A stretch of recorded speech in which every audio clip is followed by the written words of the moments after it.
procedimiento clínico de exploración física, que consiste en valorar los ruidos provenientes del corazón. Esto lo podemos hacer de manera directa o con ayuda de instrumentos como el estetoscopio.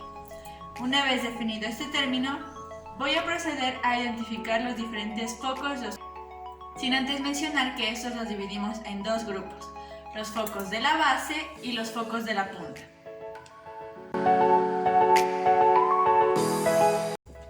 El foco aórtico está localizado en el segundo espacio intercostal derecho y la línea paraesternal derecha. Esta va a ser la proyección de los ruidos valvulares aórticos que comprenden la zona suprasigmoidea de la arteria aórtica. El foco pulmonar está localizado en el segundo espacio intercostal izquierdo y la zona paraesternal izquierda, justo al lado del foco aórtico.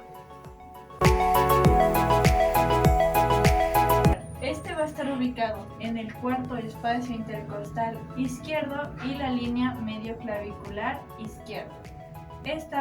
Vamos a escuchar los ruidos originados por las válvulas mitrales. El foco tricuspideo está ubicado en el cuarto espacio intercostal izquierdo y el borde inferior esternal igualmente izquierdo. Este va a dar la proyección de los ruidos acústicos provenientes de la válvula tricuspidea. El primer ruido es provocado por el cierre de las válvulas auroventriculares, que coinciden con la onda pulsátil.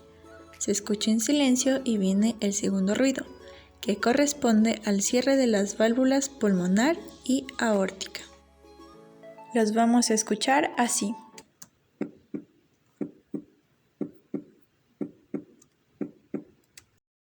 Gracias por su atención.